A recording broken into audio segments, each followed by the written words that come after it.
Somebody please just type into chat whether I can be heard now. Apparently we had continuing audio problems. Okay, now it's good. Great. I'm glad. I just gave the most fantastic and interesting overview of Facebook, and unfortunately you guys missed it, and that's the end of the webinar, but I'm just kidding. Anyway, I'm going to start over again and just say that we do a lot of workshops for SCORE. We're really happy to be here, and please join us for a number of the other presentations we've got coming up with SCORE. One is on June 26th. That's going to be a continuation of advertising on Facebook, which you'll hear a little bit about today. This is out of order, but content marketing, which is the content that you have on your website and your social media platforms. How about sending those around to different platforms like email marketing and advertising, as well as a workshop on SEO on June 12th. That's being found on search engines. And any of you that would like a copy of this deck, just email this address, jeff@seaver.com, and do it before Friday. So getting back to starting this off, I'm so sorry for all the audio issues we had at the beginning. And I made a joke, I'll repeat it, and that is that Facebook is a lot easier to master than apparently ReadyTalk webinar software. So the whole theory behind Facebook marketing is really getting off of the screen out to the madding crowds, which is the photograph you saw here, and instead engaging with people on more of a conversational level. It's really treating the entire dialogue between you and your target market as a two-way conversation.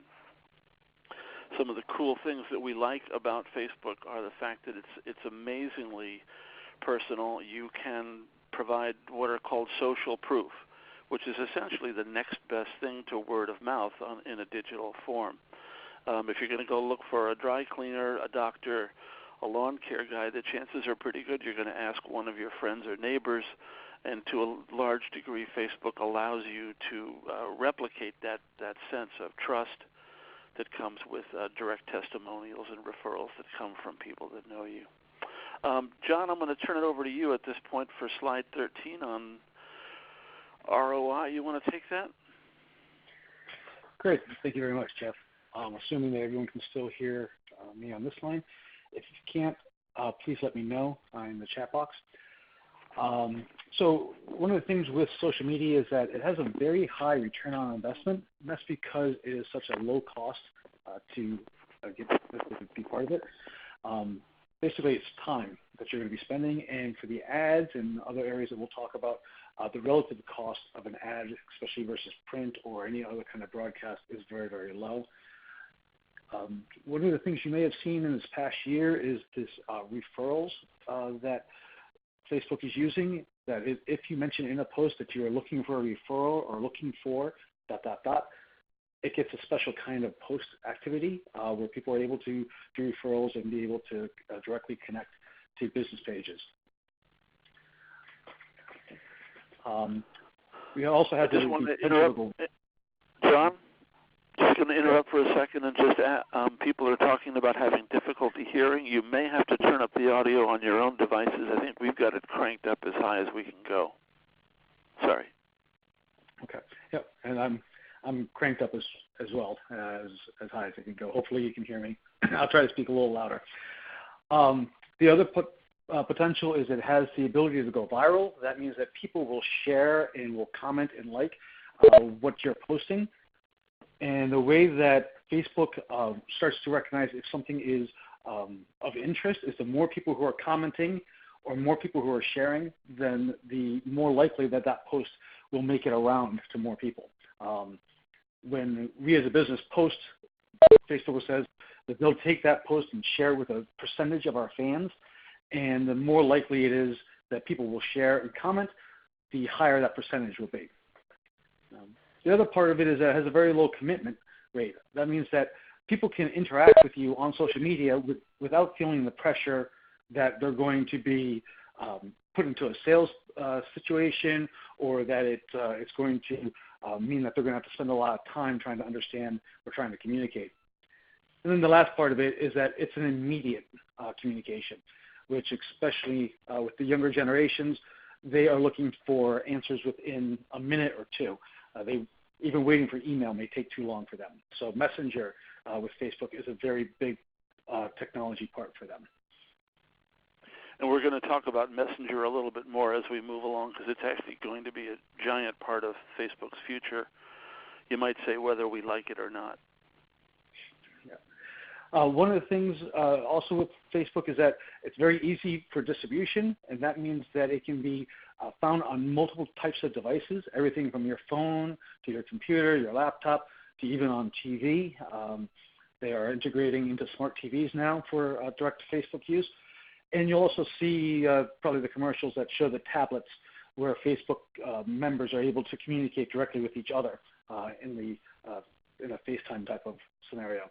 It's a two-way communication, so unlike the old days of doing a radio ad or a TV ad, when you do a Facebook ad, you're going to get feedback, especially if you ask for it, and it's pretty easy to learn who your prospects are. In the old days of marketing, we used to have to do surveys and ask a lot of questions and hope that people would give us truthful answers. One of the big things about Facebook is that people share all the time details about themselves and what's important to their life, what we call the milestones. And most of us are aware that Facebook is a great business-to-consumer platform, but it also is being recognized as a business-to-business platform as well, because the people who are making decisions in business, they're still people, and they're still influenced by the same type of messaging and interaction that you see with a business-to-consumer platform. The pivot points are milestones that people will give. That allows Facebook to figure out what are your interests, so that when people do advertising on Facebook, those ads are usually very focused to only being what you would be most interested in. And then we also have the ability to use insights, which allows us to understand exactly who's interacting with our page and with our posts, and get a lot better understanding who the audiences are. All right. One of the first questions that we will hear from people is, I have a Facebook page, but it doesn't look like what you're showing me, or I can't do any advertising with it. And that's because they have a personal page, and advertising happens on a Facebook business page or a fan page. So we'll talk a little bit about the differences between a personal page and a business page. One of the things that people may do is I may want to connect and say, I want to follow Peter Buttigieg. So you put in his name, and you'll realize that there's several people out there that have that name. Some people will allow it to, you connect with them by sending them a message, and then they'll respond to the message, they'll become a friend. Other people may have just the add a friend button. It depends on what your security settings are. But if you're large enough of a persona, you may get a follow button. And that follow button allows people to be able to get your public posts, but not really have that interaction where they're going to be communicating with you on a daily basis.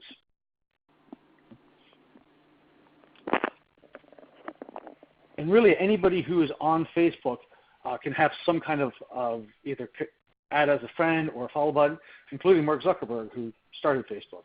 So by clicking on that follow, you'll be able to have his daily posts added in directly to your feed, which you see online. I'm going to just interject here that, John? Thanks. I just wanted to quickly interject. One of the things we run into a lot in our workshops is people inquiring about the necessity for a business page versus a personal page. And I think it's a normal evolution. It was certainly mine, which is to begin working on Facebook and then developing your business process and expanding that content out, and then all of a sudden discovering that a personal page perhaps doesn't quite address your all of your business marketing needs, but at the same time being highly reluctant to let go of all the advantages of a personal page, such as friends and making those connections. And I think it's a really understandable quandary, and a lot of people, especially SCORE clients who may just be starting out a business or starting out a second business, may be wrestling with that particular issue. I think, in my opinion, and John, you might have a different opinion, but I think for me it's come down to it just makes really good sense to develop a Facebook business page. I think you can port over some content between the two by just simply replicating and reposting, and I think it's just a good idea. We're going to list some of the advantages of it, but I think the advantages outweigh the disadvantages. I will mention, by rights, the way it's supposed to happen, you're supposed to have a personal page in order to build a business page. I see somebody's inquired about that. And they definitely discourage you from conducting business on your personal profile In fact, it's actually a violation of Facebook's terms of service, which are that it be your real name, that it really be correct identifying information about you, and that your posts remain personal. That said, plenty of people step over that line, but we would encourage you to look hard at creating a Facebook business page, or what's called a Facebook page. Thanks. Yeah. And one of the things that people will do is they may use their personal page to promote their business. So they'll have a business posting, and then they'll share it through their personal pages. That is acceptable with Facebook. It's okay to be able to share your business postings through there. What we'll recommend is that shouldn't be the only thing that you do on your personal page, because all of your friends will say, "Don't you have a life? Isn't there anything more to you than just your business?" So one of the other things that you'll find with a business page is that a business page does not have to be directly linked to you. And by that I mean that people go to the business page, they may not know who the administrators are, and they can't track you back to find out, where do you live, how many children do you have, all of that information.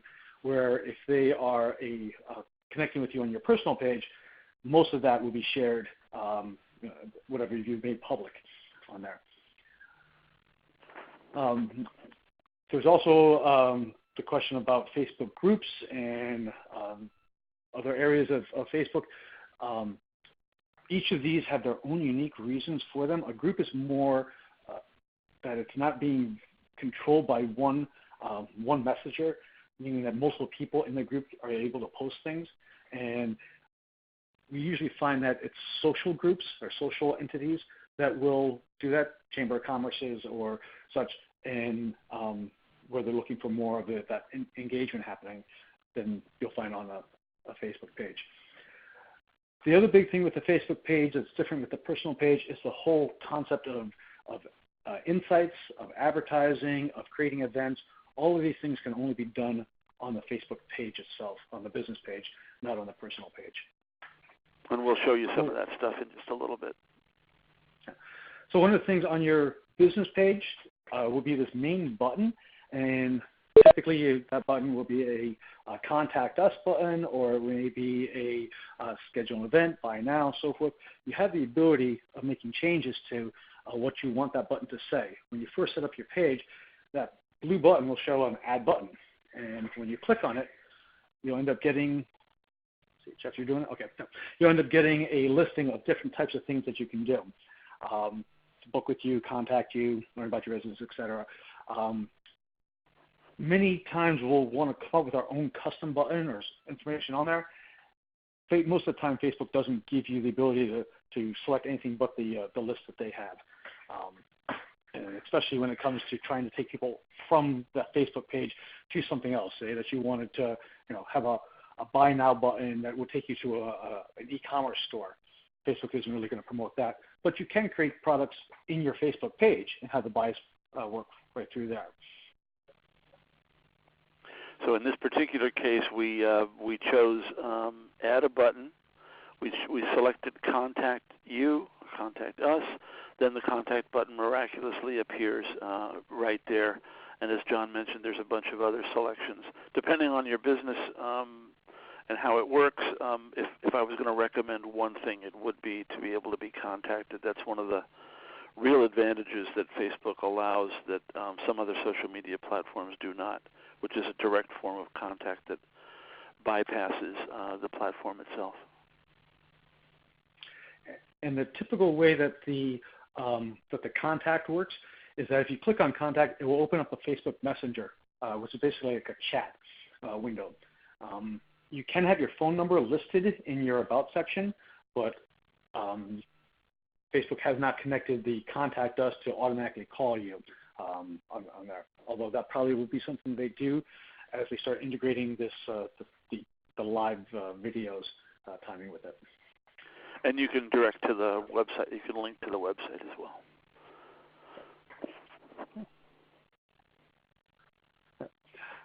So the other big thing with a personal page, with a business page, is that the left-hand list of items, think of it like a menu.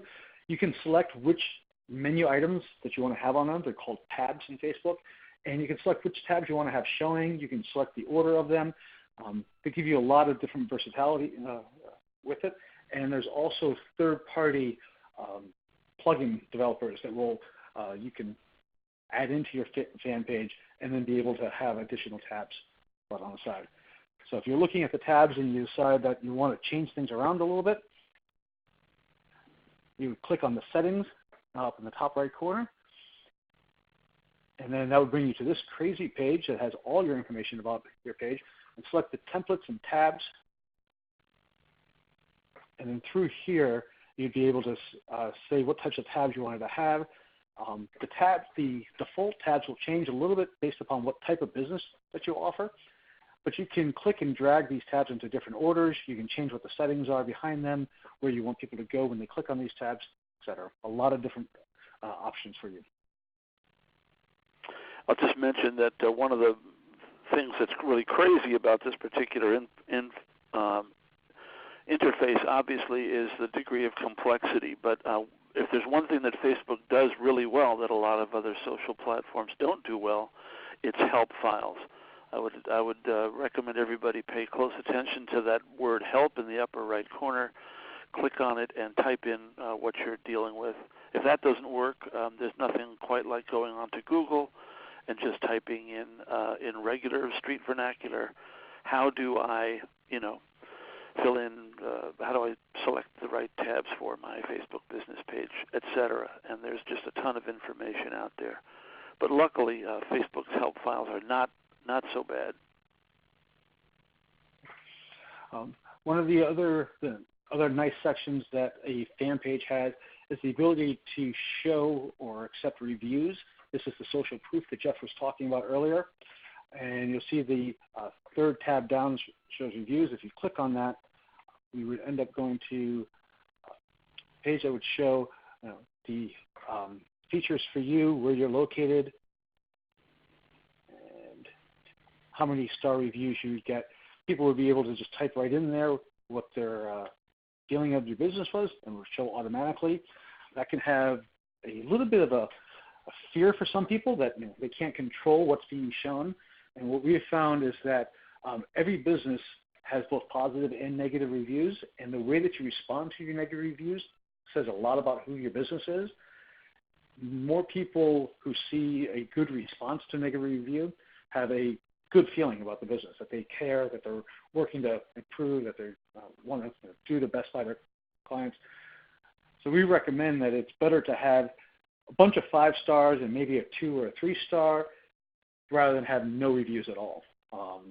So if you can done reviews, make sure you monitor them so that you're able to see when somebody adds a review and then respond to them.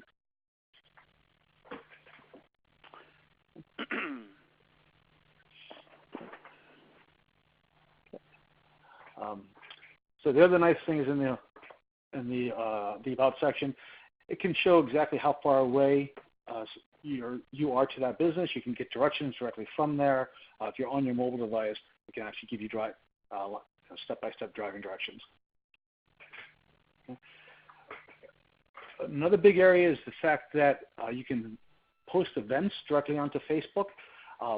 These events can then be shared by people, and when somebody decides that they are interested in an event or that they are attending an event, all of their friends get notification that their friend is going to be attending an event. The event side of it is it's free as a page to be able to set it up, be able to walk through it, and then you can promote it very easily. When I click onto the events page, you'll be able to see all the events that are there. You can actually even order tickets directly from there. And you can set this up for your own business as well. Let's say that you're having an event that requires ticketing. This is not that challenging to figure out and set up. Yep. And then the nice thing is after the event, you can see exactly who attended, how many people came. People are able to share information back and forth about it. So it can really help start to build a good group of fans together for it. Okay. So some of the things with the status being connected, the brand reminders, make it inspirational. You can do call to actions directly in your posts, and then obviously once you posted something to your website, you can then redistribute it onto social media so more people can become aware of it. Yeah, here we're going to talk a little bit about the different kinds of posts.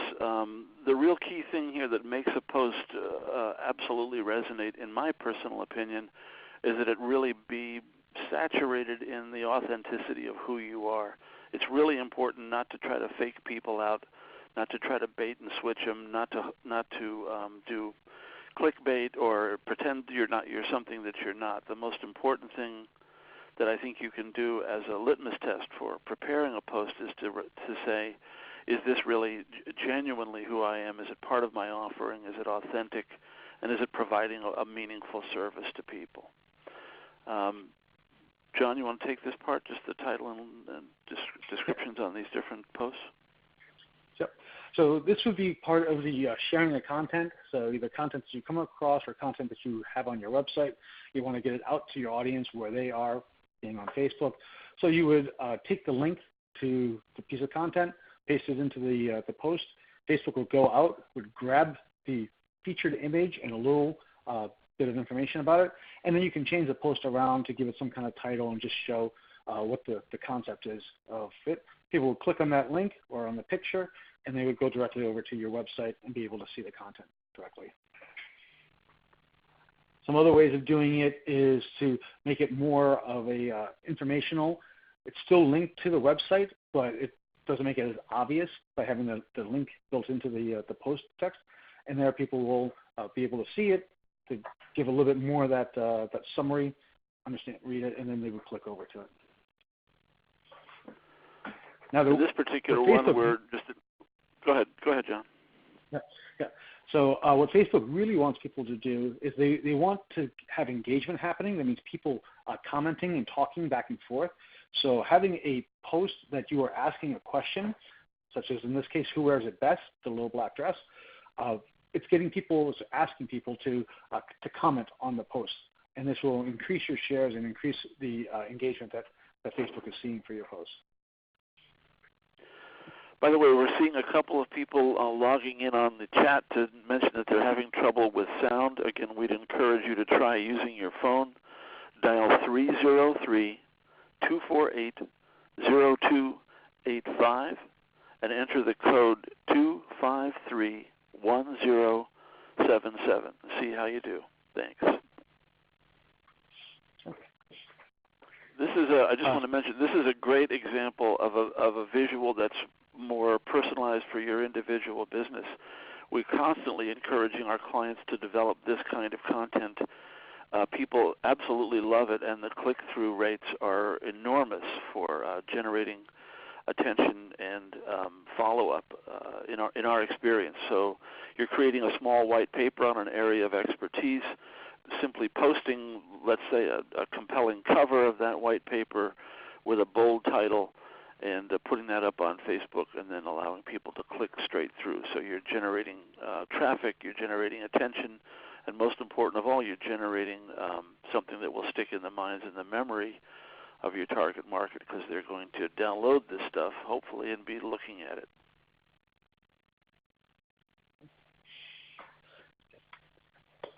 The next topic we'll talk about is called the hook, which is basically getting people, again, to engage with your post and doing it in such a way that it entices a kind of a fun or interesting thing.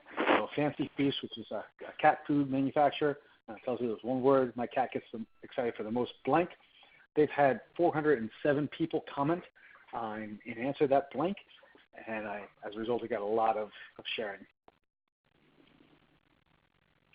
Disney came out with the, if I could spend a day with one Disney character, I would choose. They had over 8,500 people respond to that. And again, every time someone responds to that comment, it gets shared with all of their friends and family that they're responding, and that post becomes viral.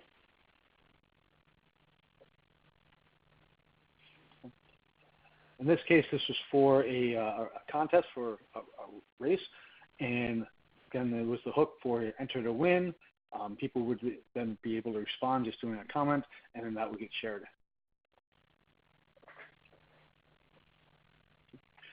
and this is perhaps, Jeff, my favorite, where Fanta came out with the Cannonball or Dive, and had a huge sharing going on with people responding to it, and a very simple question of, how would you enter the pool? If you get Facebook into your bloodstream, I think one of the things to really bear in mind is to abandon the old school notion of going home at night and doing all of your Facebook work after you're done with family and work. I think a great way to be thinking about it is to be walking around looking for inspiration everywhere you go. I mean, it would have taken almost nothing for somebody to just be walking past a neighbor's pool and have this crazy notion of cannonball or dive and post the thing. And there's probably hundreds or even thousands of inspiring moments like that every time you're getting on public transportation or you're stuck in traffic or you're waiting in a dentist's waiting room. I think using your mobile device and having this thing sort of stuck in your head is, how can I get a word out and what pertains to what I do? Fanta did a brilliant job, because what the heck are people doing around swimming pools except drinking delicious ice-cold sodas? So it was really a miraculous campaign that turned things around for them. But it doesn't have to involve a whole lot of committees and meetings and getting it all done on the desktop at 9:30 at night when you're exhausted. You can actually do this from a phone, walking around.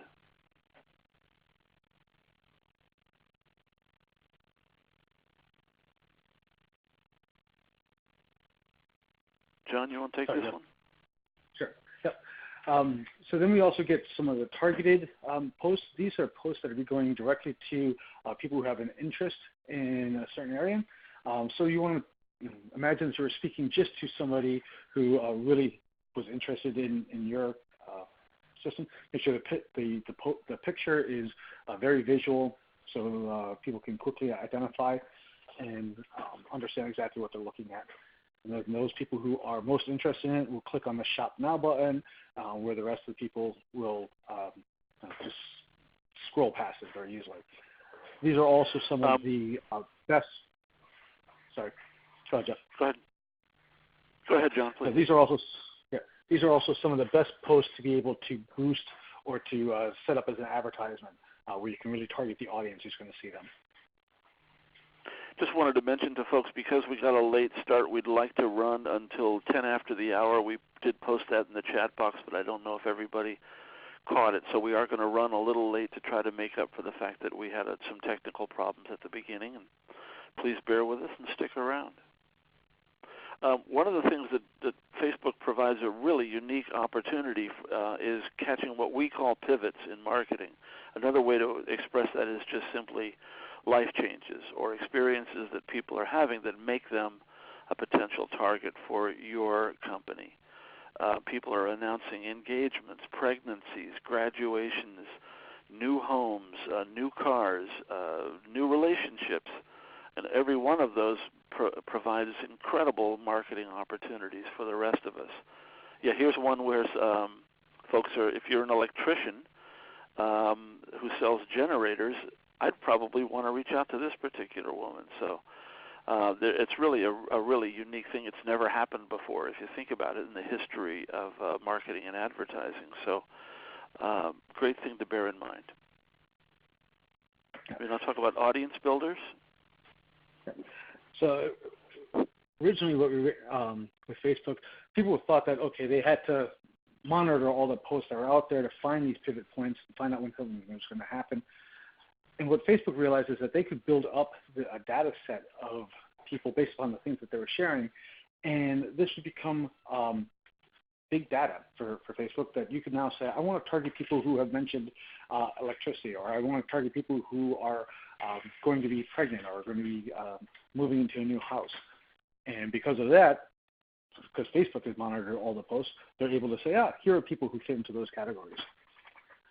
So some of these things for audience builders that people are looking for, these are, how do I find the right target audience? How do I reach out to them? It's going to be by getting people to respond to the things that you're posting. put your picture, have your picture, make sure your pictures are very detailed, filling in the blank, the questions, the trivia, quotations, videos.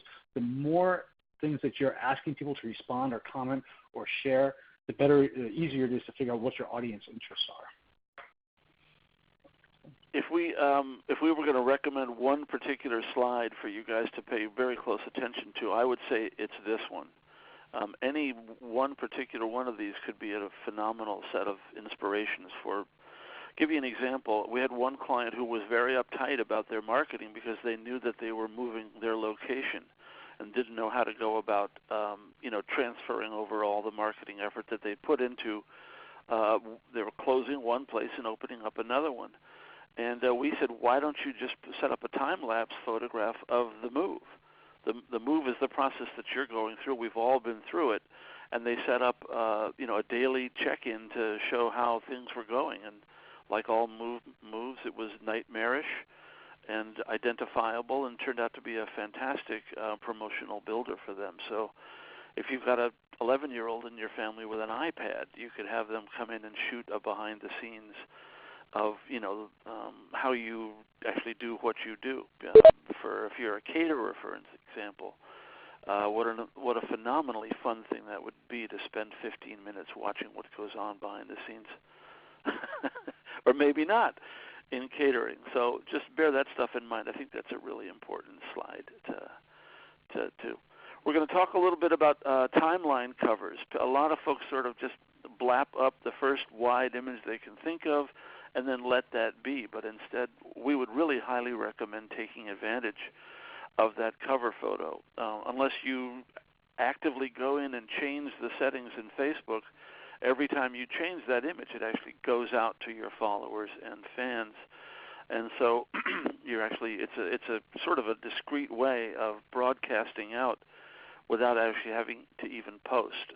This is a post about I think he's the most famous soccer player in the world. I think this guy actually has the most followers of any Facebook fan page in the world. And it's a really smart timeline cover. It's just his name, and there you go. There's probably dozens and dozens of Facebook pages about him.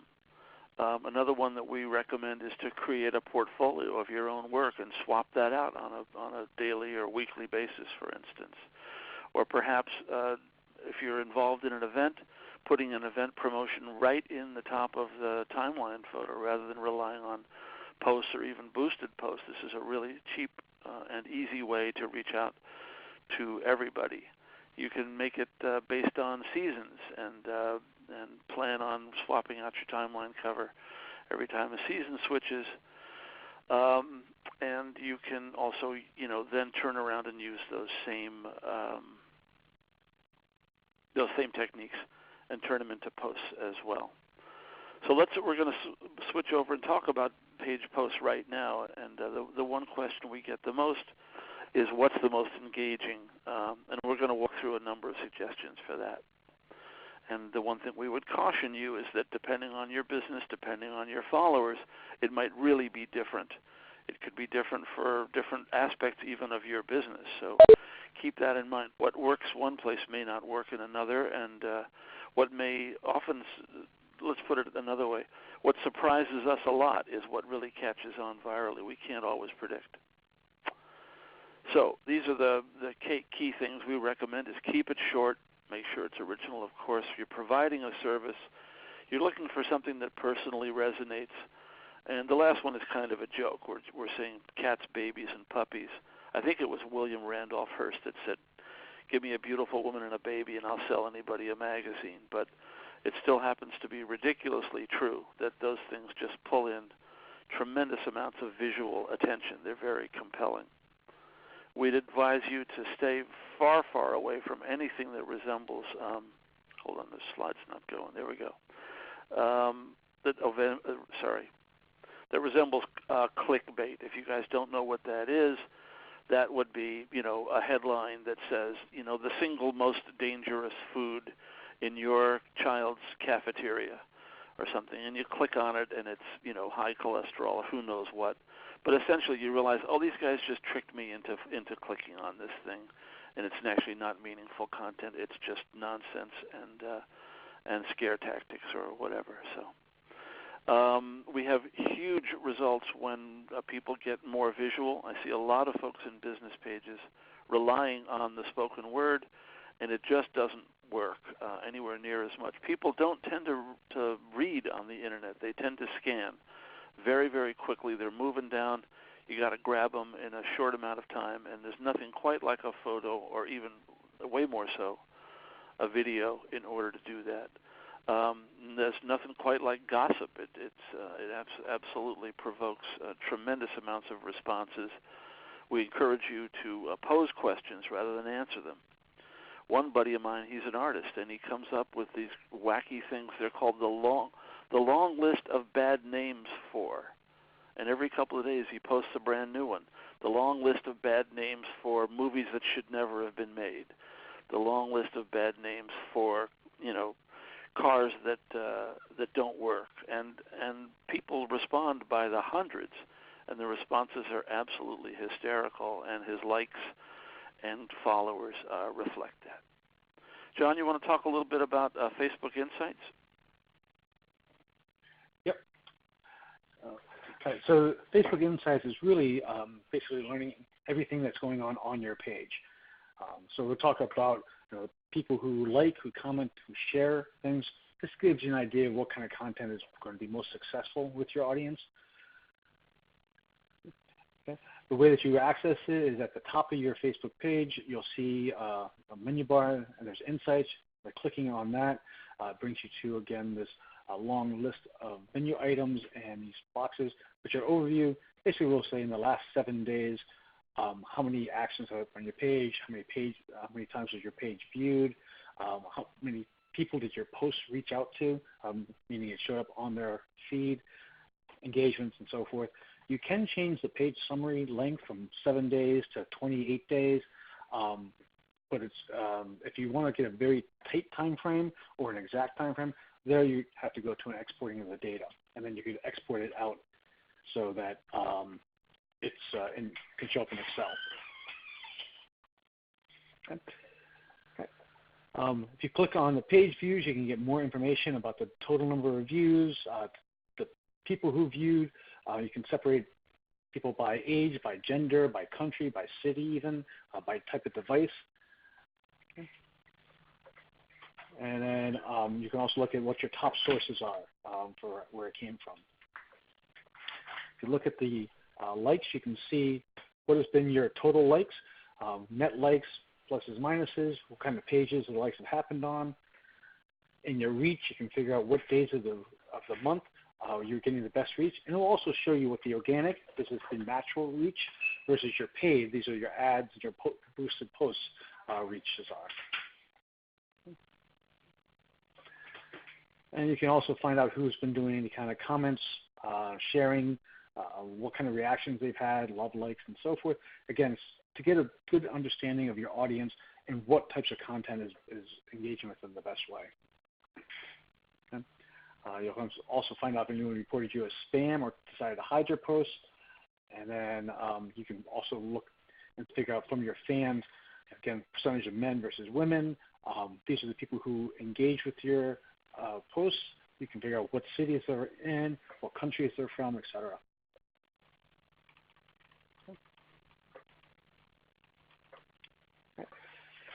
And then one of the greatest things about this is by clicking on a post, you can see on your individual post that you did what the reach was, what the level of engagement was, and it has a blue button for boosting the post. And this boosted post, this starts getting you into the advertising side of it. So, go ahead, Jeff. No, please, you go ahead. Okay. So the offers and I guess I will say one thing, and that is that I think that boosted posts, if for those of you who have never done an ad campaign, this is a really, really good way to get started. It's inexpensive. The return on investment is usually pretty good, and you'll learn a ton. So what I would suggest is start small, try it out, and see how you do. But if there's a great little way to dip your toe into the water without getting swept away. Okay. So one of the things you can do is take a look at your post that you've generated, After it's gone out for about a week, you see that people are sharing or people are liking, and you say, this is a post that I need to get out there. It seems to have a lot of engagement. Or maybe it's an event and you're not getting the level of engagement that you wanted, people signing up and saying they're interested, so you would boost it to go to a larger audience. And just clicking on that blue button would allow a boosted post setup to happen. The other way you can do it is when you are creating a post, you can just start right off by creating an offer. Up in the top you have live event offer, or in the little buttons on there, there's the advertise your business. You can click on those, and then that will go out as a boosted post. So when you click on one of these, either a boost or creating an offer, a page set comes up that asks you the information for what is it that you want to do to boost. What's the URL that you want people to go to? It's basically the web address. If it's an offer, what type of offer? Is it a percentage off or a dollar amount off? Is there an expiration date for the offer? Is there a certain number of offers that you're going to allow to happen? And once you fill out all the information, it'll go out and it'll say something like, your fan page has posted an offer. Here's the offer for it. And if you receive the offer, or if you see the offer on your phone or on your desktop and you click on get a free offer, then it will, Facebook will automatically do whatever you created the offer to do, whether that is to email somebody a coupon or to say you're registered or such. And the one thing is that this is the information that Facebook will give back to the person who is making the offer. So this is how they start learning, who is the person who's taking this offer, how many people clicked on it, what's their names and access to their information. If you're doing an event, you can boost the event as well, and just by clicking on that blue button for boosting an event, you can then specify, I want to reach more people, or I'm trying to increase my ticket sales, put any text that you want to have on there, add any more images, create who your audience is going to be, whether it's people who like your page, people who like your page and their friend, or that you do through a targeting. And this is where Facebook really gets very specific with the targeting of the audiences. One person was inquiring whether images, I think that's Jim, where images are included, are provided by Boost. And basically, you'll set up the post, whether it's an image or words or what have you, and that's what's going to go out. So it's entirely up to you. Okay. So when you're setting up your boost, if you are targeting an audience, you can then specify who is this audience you want to target. In this case, we did an example and said the audience name, just so we can identify it later on, is SCORE. It's going to be going to anybody who's within a 25-mile radius of Norwalk. You can specify different areas for that. You can specify the age range, the gender, and then the interest. You just type in interest, pregnant or small business. And if Facebook has recognized these types of interests along a group, it will automatically create the boxes for them and start to build an audience off of these. Okay.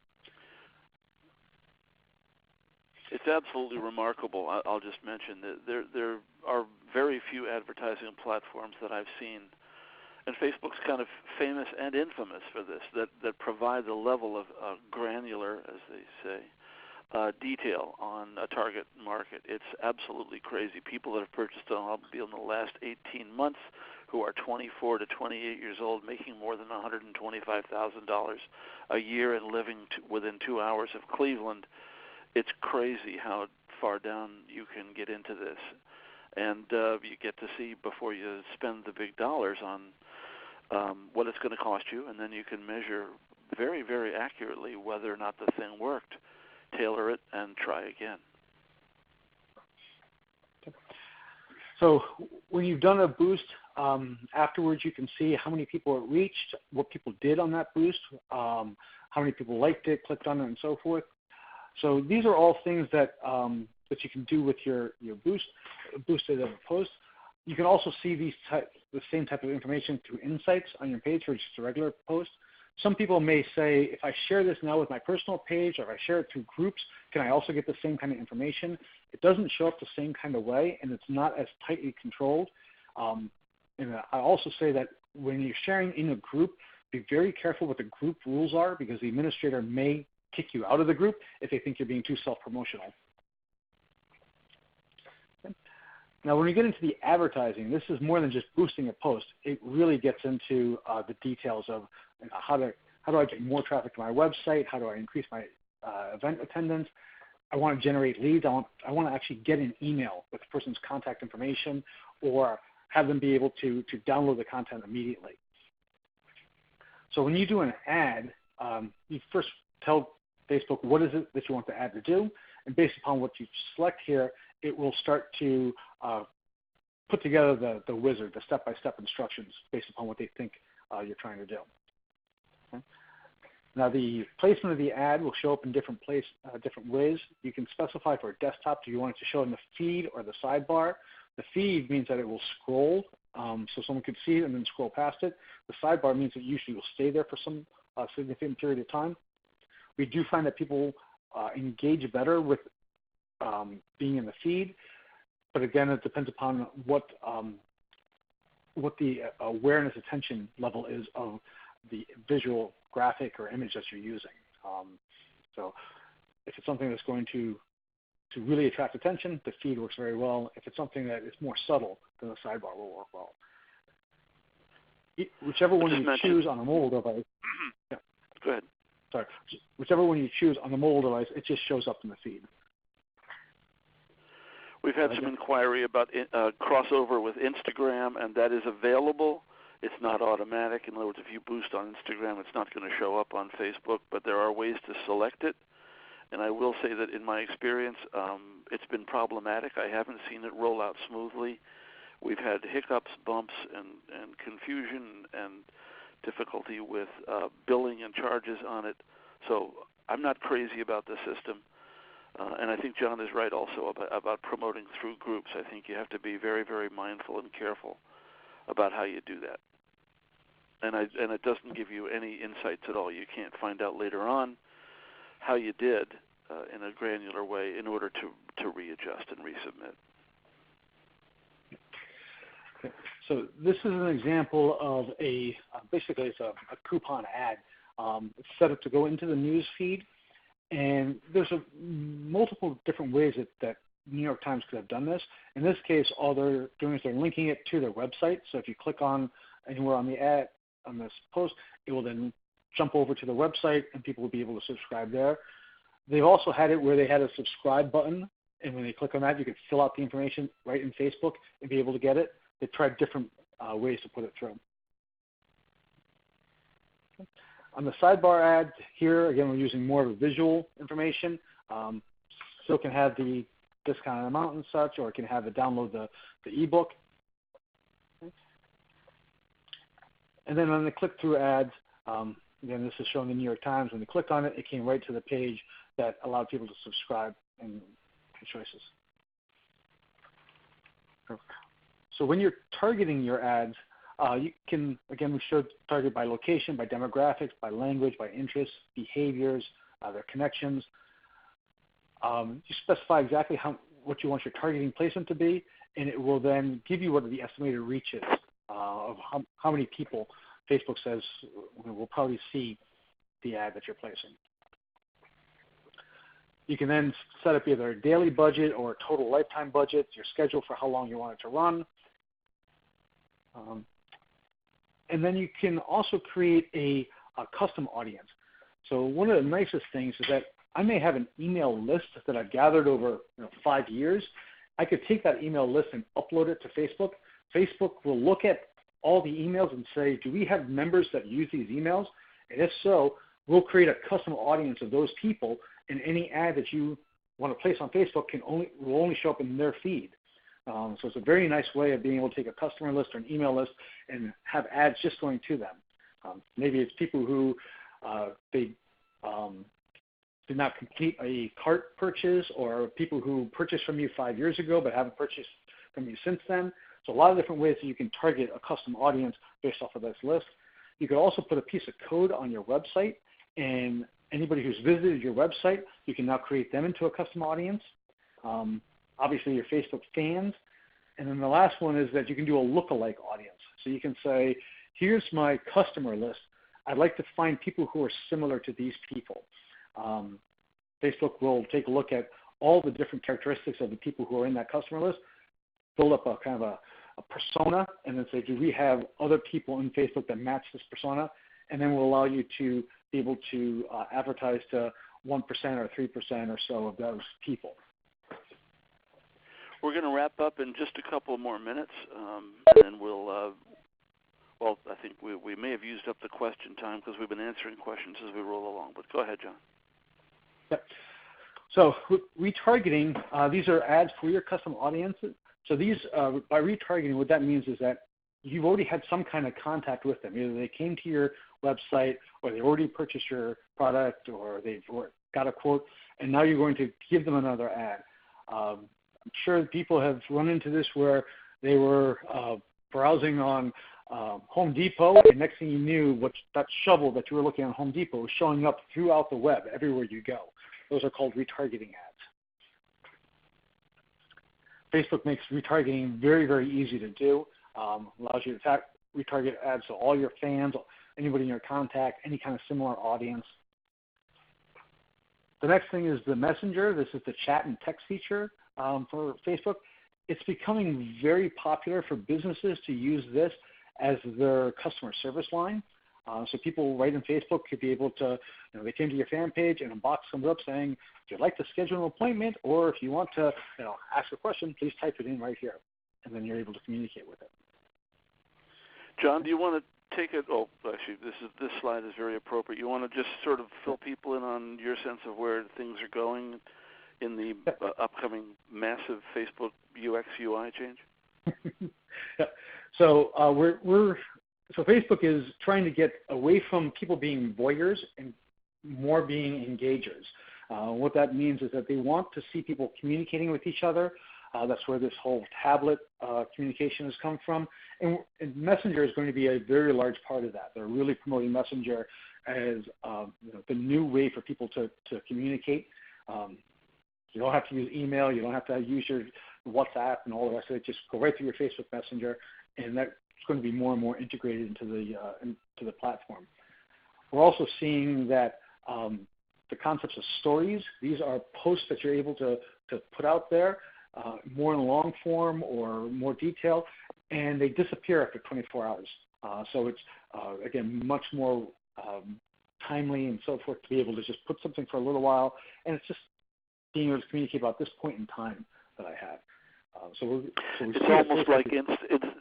almost like Instagram and Facebook are owned by the same company. As they are, yeah.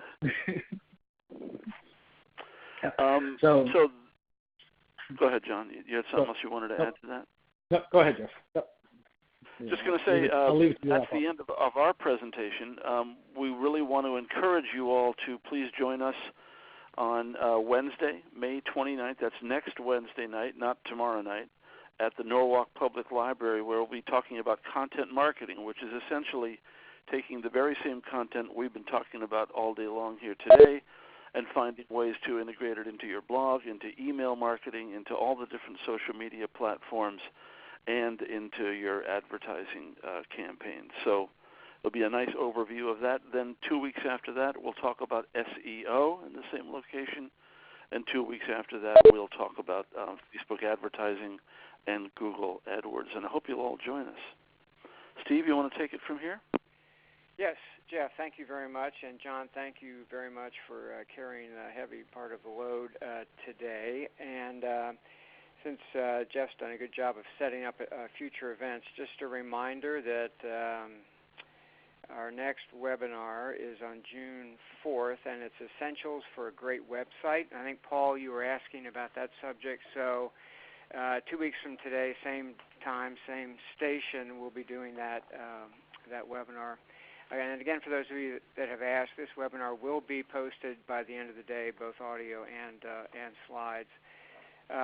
Also, just a reminder about individual counseling. You can sign up for that, which it occurs, as I mentioned before, at our offices on East Avenue, right on the website. Just click on Request a Mentor. So on behalf of SCORE, thank you very much, and our apologies for the audio foul-up as we got started today, but thank you for your patience very, very high percentage of those that were on stayed on, probably due to the great content and the speakers. So a big thanks to Jeff and Jon for presenting, and a reminder to go to fairfieldcounty.score.org. Have a nice day. It's beautiful here in Fairfield County. Goodbye.